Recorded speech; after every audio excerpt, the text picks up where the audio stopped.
Hello everyone, first of all welcome to my YouTube channel. In this video we will discuss the splitting of d orbital in tetrahedral complex. Last videos we discussed the splitting of d orbital in octahedral complex. I hope आप सबको समझ आ गया होगा, ठीक है।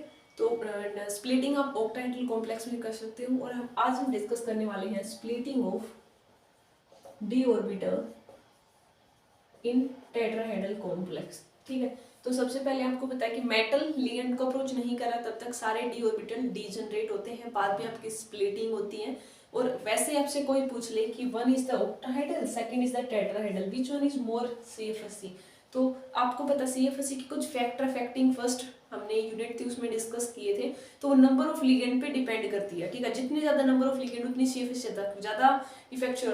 तो यहाँ पे ऑक्टाहेड्रल में 6 होते हैं और आपकी टेट्राहेड्रल में 4, तो इसका मतलब ऑक्टाहेड्रल की सीएफएससी हमेशा ही ज्यादा मिलेगी टेट्राहेड्रल की बजाय। तो क्या हो सकता है कॉम्पिटिटिव एग्जाम्स में 4 क्वेश्चन मिल सकते हैं आपको। तो 2 क्वेश्चन में आपको टेट्राहेड्रल कॉम्प्लेक्स गिवन होंगे, 2 में आपको ऑक्टाहेड्रल गिवन होंगे। तो आपको 2 को उनमें स्ट्रॉन्ग फील्ड या वीक फील्ड देखना ही नहीं है, आप डायरेक्ट देखोगे कि टेट्राहेड्रल वाले की हमेशा ऑलवेज लेस रहेगी ऑक्टाहेड्रल से। फिर ऑक्टाहेड्रल में चेक कर ले कि स्ट्रॉन्ग फील्ड लिगेंड है तो सीएफएससी बढ़ जाएगी, अगर वीक फील्ड लिगेंड है तो थोड़ी सी डिक्रीज हो जाती है, ठीक है। तो ये सिंपल सा फैक्ट है कि नंबर ऑफ लिगेंड की वजह से आपके सीएफएससी इसकी कम हो जाती है, ठीक है। ये वैसे 4/2/3 डेल्टा नोट होती है जो 4/9 इनका रिलेशन होता है, ठीक है। अब हम डिस्कस कर रहे हैं splitting of D orbital in tetrahedral complex. तो यहाँ पे देखो जब लिगेंड अप्रोच नहीं कर रहा तब आपके सारे जो 5 डी ऑर्बिटल है 1 2 3 4 5, ये हो गया आपके 5 डी ऑर्बिटल्स हैं, ये आपके डीजनरेट है, यहाँ पे बाद में स्प्लिट होंगे। तो टेट्राहेड्रल कॉम्प्लेक्स में क्या हो जाता है आपका, नीचे आता है आपका ई और ये इस ऊपर होते हैं आपके T2। इसको हम T2 यहाँ पे हम G यूज नहीं करते। आपने नोट किया होगा कि ऑक्टाहेड्रल का जब हमने केस डिस्कस किया था तो हमने ऐसे लिखा था आपका T2G और EG।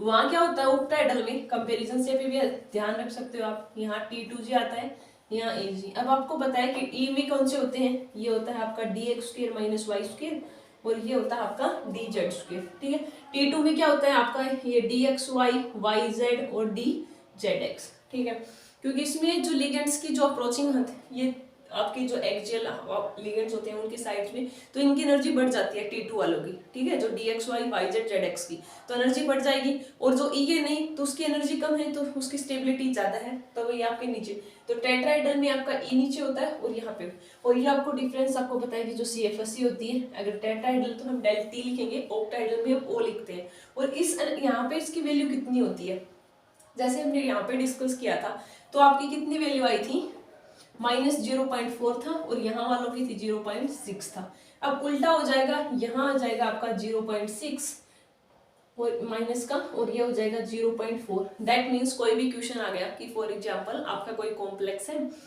D2 है आपकी कॉन्फ़िगरेशन और टेट्राहेड्रल में सीएफएससी कैलकुलेट करो, तो आप कैसे कैलकुलेट करोगे। तो ऐसे क्वेश्चन पूछ सकते हैं आपसे, कॉम्प्लेक्स देखिए वहां से आप निकालोगे कितनी है, जैसे कोई D2 कॉन्फ़िगरेशन उसकी निकाल। तो सबसे पहले इलेक्ट्रॉन फिलिंग नीचे वाले से करोगे, तो हमने ई में इलेक्ट्रॉन फिल कर दिया 1 2 2 ही है तो 2 में 3 होते तो हम यहाँ पे जाते हैं आपके, ठीक है। अगर वो हाई स्पिन है, लो स्पिन होता तो वो पेयरिंग हो जाती है, लेकिन पेयरिंग यहाँ पे नहीं होती, ये हमने गलत बात बोल दिया है। यहाँ पे नोट कीजिएगा कि tetrahedral complex always high spin होते हैं, तो ये बात ध्यान रखनी है आपको, ऑलवेज हाई स्पिन, ठीक है। यहाँ पेयरिंग का कोई चक्कर नहीं है, आपका पेयरिंग नहीं करवानी है आपको। टेट्राहेड्रल हमेशा ही हाई स्पिन, और हमने डिस्कस किया था कि लो स्पिन कौन सी होती है, स्ट्रॉन्ग फील्ड लिगेंड, उनकी सीएफएससी ज्यादा होती है, इसीलिए आपके ऑक्टाहेड्रल वालों की ज्यादा होती है और इसकी कम होती है, हाई स्पिन वालों की कम रहेगी लो स्पिन वालों से, ठीक है। तो यहाँ पेयरिंग का तो आपको देखना ही नहीं है। अब जैसे D2 है तो 1 के लिए 0.6 वैल्यू है, 2 के लिए कितनी हो जाएगी 0.6 को 2 से करोगे -0.6 × 2 तो -1.2 ΔT आ गया, ठीक है। अब मान लिया कि ये कॉम्प्लेक्स इसमें बोल देता आपको कि D4 है, ठीक है। D4 है तो 2 इलेक्ट्रॉन यहाँ फिल कर दिया आपने, 3 आ गया 4 आ गया। अब टोटल कैसे कैलकुलेट करोगे, 2 को इससे करोगे तो 6 दूनी 12, तो माइनस का 1.2 प्लस में 1 की है 0.4, 2 है तो 0. कितने हो गए 8 हो गया, 12 में से 8 गया तो 4, तो -0.4 आ गया।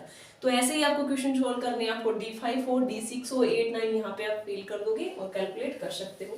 क्वेश्चन आपको कैसे आ सकते हैं कि फॉर एग्जाम्पल आपका ये है NiCl4 2 नेगेटिव आ गया, पहले आप चार्ज निकालोगे, जिसका निकालना हो तो उसको x मानते हैं, -4 = -2, उस साइड जाएगा तो प्लस का, तो x की वैल्यू आ गई +2। दैट मीन्स निकल कौन सी स्टेट में आपका +2।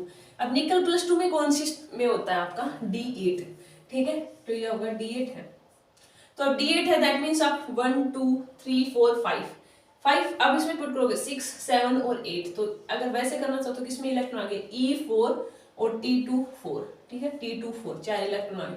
तो यहाँ पे भी पुट करोगे, 4 को 6 से मल्टीप्लाई करोगे 24 आ जाएगा, और 4 को यहाँ पे पुट करोगे इससे 16 आ जाएगा। तो 16 में से 24 करोगे तो 0.8 वैल्यू आ जाएगी। तो ऐसे आप कैलकुलेट कर सकते हो। कंपेटिटिव एग्जाम पॉइंट से हम बात करें तो वहाँ पे क्या क्वेश्चन होंगे कि आपको कॉम्प्लेक्स पूछेगा कि कौन सी की CFSE ज्यादा है। तो सबसे पहले माइंड में ये रखो कि टेट्राहेड्रल हमेशा हाई स्पिन कॉम्प्लेक्स बनाते हैं, उनकी CFSE ऑलवेज ऑक्टाहेड्रल से लेस ही रहने वाली है। अगर ऑक्टाहेड्रल की बात है तो चेक कर लो हाई स्पिन और लो स्पिन की। स्ट्रॉन्ग फ्री लिगेंड है तो CFSE बढ़ जाएगी, वीक फ्री लिगेंड है तो CFSE कम हो जाएगी। सिंपल सा वे है, आप इजीली कैलकुलेट कर सकते हो। अभी भी कुछ क्यूरी रहती है तो आप कमेंट कर सकते हो। I will try to solve your query. Thank you, happy learning.